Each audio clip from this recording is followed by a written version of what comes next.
अस्सलाम वालेकुम। आज जुमेरात है, जून की 29 तारीख। पाकिस्तान में इस शाम के 7, भारत में 7:30, और यहाँ हमारे स्टूडियोज़ की घड़ियों में सुबह के 10 बज रहे हैं।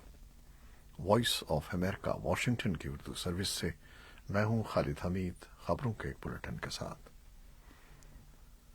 पाकिस्तान, भारत और बांग्लादेश समेत दुनिया के मुख्तलिफ ममालिक में आज जुमेरात को ईद उल अजहा मनाई जा रही है। मसाजिद और ईदगाहों में नमाज ईद के छोटे बड़े इज्तिमाआत मुनक़िद किए गए हैं, जिसके बाद जानवरों की कुर्बानी का सिलसिला जारी है। हम सब नाजरीन को दिली ईद की मुबारकबाद देते हुए बुलेटिन का आगाज करते हैं। पाकिस्तान ने ईद उल अजहा के मौके पर स्वीडन में एक मस्जिद के बाहर कुरान पाक को सरेआम नजर तातिश करने के मज़मूम फेल की शदीद मजम्मत की है। पाकिस्तान के दफ्तर खारजा ने एक बयान में कहा है कि इम्तियाजी सलूक, नफरत और तशद्दुद के लिए आज़ादी इजहार और एहतजाज को जवाज़ नहीं बनाया जा सकता। स्टॉकहोम की मरकजी मस्जिद के बाहर एक शख्स की तरफ से कुरान पाक को जलाने के एक दिन बाद ये बयान सामने आया है। स्वीडिश पुलिस ने कुरान पाक को नजर आतिश करने वाले शख्स पर एक नस्ली गिरोह के खिलाफ मुजाहरे करने का इल्जाम आयद किया है। अमरीकी महकमा खारजा ने स्वीडन में कुरान नजर आतिश करने के वाक़े को तकलीफ देह करार दिया है। मामूल की प्रेस ब्रीफिंग में महकमा खारजा के नायब तर्जुमान वेदांत पटेल ने कहा कि हर अमल जो कानूनी है ज़रूरी नहीं मुनासिब भी हो। उन्होंने कहा कि किसी मजहबी किताब को जलाना उसके एहतराम के मुनाफी है। तुर्क वजीर खारजा ने स्टॉकहोम में होने वाले वाक़े की मजम्मत की है। रवां बरस जनवरी में स्वीडन में कुरान नजर आतिश करने के वाक़े के खिलाफ तुर्किया ने सख्त रद्द अमल जाहिर करते हुए नेटो में शमूलियत से मुताल्लिक़ स्वीडन की दरख्वास्त पर मुज़ाकरात मुअत्तल कर दिए थे। अमरीकी महकमा खारजा के तर्जुमान ने तुर्किया और हंगरी पर स्वीडन की नेटो में शमूलियत की तौसीक़ पर भी जोर दिया है। तालिबान हुकूमत के दफ्तर खारजा ने एक बयान में स्वीडन में एक लिबरल इंतहा पसंद की तरफ से कुरान पाक के नुस्खे को जलाने और स्वीडिश हुक्काम की तरफ से इजहार राय की आज़ादी के तौर पर उसकी इजाज़त देने और तहफ़्फ़ुज़ करने की सख्त तरीन अल्फाज में मजम्मत की है। भारतीय हुकूमत की तरफ से अपने ज़ेर इंतज़ाम कश्मीर की आईनी नीम खुद मुख्तारी को मनसूख करने और रियासत को 2 हिस्सों में तकसीम करके उन्हें बराह रास्त वफाक के कंट्रोल वाले इलाके बनाने के तकरीबन 4 साल बाद चंद इलाकाई जमातों की तरफ से जम्मू को एक अलग रियासत का दर्जा देने का मुतालबा एक बार फिर जोर पकड़ने लगा है। इलाके का सबसे बड़ा नस्ली ग्रुप डोगरा है, जो उसकी कुल आबादी का 47% है, और ये जम्मू को एक अलग रियासत बनाने का मुतालबा करने वालों में पेश हैं। लेकिन गैर मुनक़सिम जम्मू और कश्मीर की सबसे पुरानी सियासी तंजीम नेशनल कॉन्फ्रेंस का कहना है कि इस रियासत को दुनिया मुख्तलिफ मज़ाहिब और सकाफ़तों के गहवारे के तौर पर जानती है, जिसे बरकरार रखना मुल्क बल्कि मज़ीद ताकतवर बनाना भारत के सेकुलर इमेज के लिए नागुज़ीर है। वर्ल्ड बैंक ने श्रीलंका को बजट और फलाही इमदाद की मद में $70 करोड़ फराहम करने की मंजूरी दे दी है।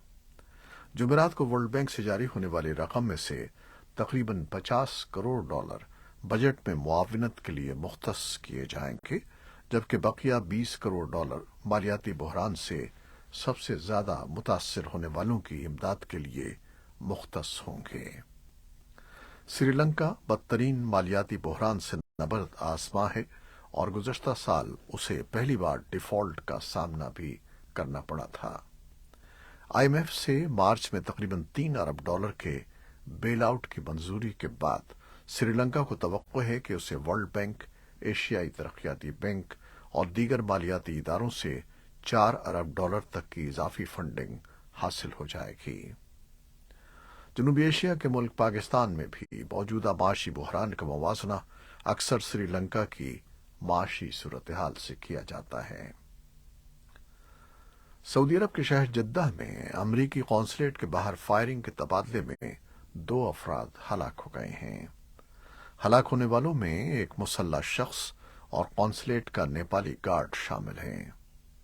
امریکی محکمہ خارجہ نے اپنے ایک بیان میں کہا ہے کہ بدھ کو ہونے والے واقعے میں کسی امریکی کو نقصان نہیں پہنچا ہے۔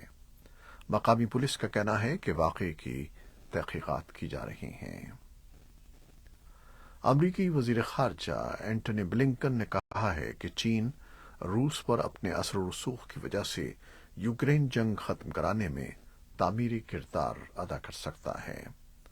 تاہم انہوں نے واضح کیا کہ اس سے پہلے بیجنگ یقینی بنائے کہ وہ کوئی ایسا اقدام نہیں کرے گا جو اس تنازع پر جلتی پر تیل کا کام کرے۔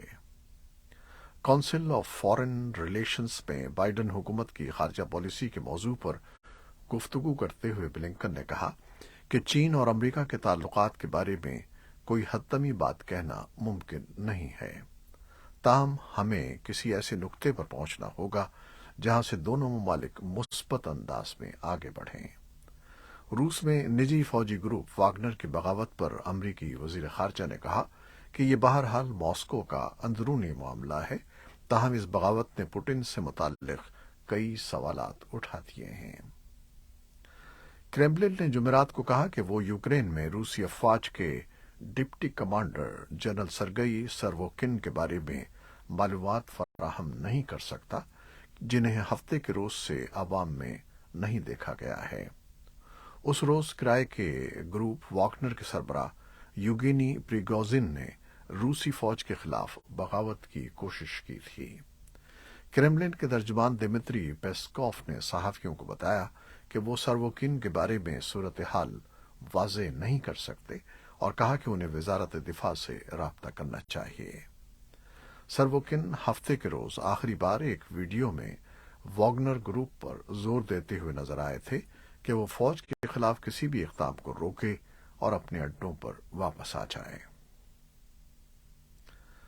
یوکرین کے شہر کرامت سرک ایک پیزا ریستوران سے مزید ایک لاش ملنے کے بعد شہر پر روس کے میزائل حملے میں ہلاک ہونے والوں کی تعداد 12 ہو گئی ہے۔ حکام کے مطابق بدھ کو کیے گئے حملے سے ہلاک ہونے والوں میں 3 بچے بھی شامل ہیں۔ دوسری جانب یوکرین کی کاؤنٹر انٹیلیجنس سروس نے دعویٰ کیا ہے کہ اس نے کراماتورسک پر حملے میں روس کی مدد کرنے کے الزام میں ایک شخص کو گرفتار کر لیا ہے۔ فرانس کے دارالحکومت پیرس کے نواح میں پولیس اہلکار کی فائرنگ سے نوجوان کی ہلاکت کے رد عمل میں ہونے والے مظاہرے دیگر بڑے شہروں میں بھی پھیل گئے ہیں۔ 2 روز قبل 17 سالہ افریقی نژاد نوجوان کی ہلاکت کے بعد پرتشدد مظاہروں کا آغاز ہوا تھا، جن میں پولیس اب تک 150 افراد کو گرفتار کر چکی ہے۔ مختلف شہروں میں مشتعل مظاہرین نے متعدد گاڑیاں نذر آتش کر دی ہیں اور املاک کو بھی نقصان پہنچایا ہے۔ مظاہروں کے باعث پیدا ہونے والی صورتحال کے پیش نظر فرانس کے صدر ایمانوئل میکرون نے جمعرات کو سینئر وزراء کا ہنگامی اجلاس طلب کر لیا ہے۔ بحر اوقیانوس میں لاپتہ ہونے والی آبدوز ٹائٹن کا ملبہ اور اسے موجود 5 افراد کی ممکنہ باقیات کو سمندر کی تہہ سے نکال کر بدھ کو کینیڈا کے ساحل پر منتقل کر دیا گیا ہے۔ خبر رساں ادارے رائٹرز کے مطابق امریکی کوسٹ گارڈز کا کہنا ہے کہ ملنے والے شواہد کے تجزیے اور تحقیقات کے لیے انہیں میرین بورڈ آف انویسٹیگیشن منتقل کیا جائے گا۔ اس آبدوز پر سوار 5 مسافروں میں پاکستانی نژاد کاروباری شخصیت شہزادہ داؤد اور ان کے بیٹے سلیمان داؤد کے علاوہ برطانوی ارب پتی بزنس مین اور مہم جو ہمیش ہارڈنگ اور اس تفریحی مہم کا انتظام کرنے والی کمپنی اوشن گیٹ کے چیف ایگزیکٹو اسٹاکٹن رش بھی شامل تھے۔ ریڈ کراس کی بین الاقوامی کمیٹی نے جمعرات کو کہا کہ اس نے 125 سوڈانی فوجیوں کی رہائی میں سہولت فراہم کی ہے جنہیں حریف نیم فوجی ریپڈ سپورٹ فورسز نے حراست میں لیا تھا۔ سوڈانی فوج اور آر ایس ایف کے درمیان اپریل کے وسط میں لڑائی چھڑ گئی تھی۔ ملک کی وزارت صحت نے کہا تھا کہ اس تنازع میں 3000 سے زیادہ افراد हलाक हो चुके हैं। दोनों फरीकैन के दरमियान मुतादिद बार जंग बंदी नाकाम हो चुकी है। ये थी वो खबरें जो फेसबुक लाइव पर हमने आपके लिए पेश की। हमारी वेबसाइट, यूट्यूब और पॉडकास्ट पर ये बुलेटिन आपके लिए पोस्ट कर दिया जाता है। आप हमारे बुलेटिन को शेयर करते हैं और अपने कमेंट्स में अपनी मोहब्बतों का इजहार करते हैं, जिसके लिए हम आपके बेहद मशकूर हैं। अपनी इन मोहब्बतों को जारी रखिएगा। कैमरामैन सैयद असफर इमाम और न्यूज़ एडिटर बहजत जिलानी के साथ खालिद हमीद को अब इजाज़त दीजिएगा। अल्लाह हाफिज।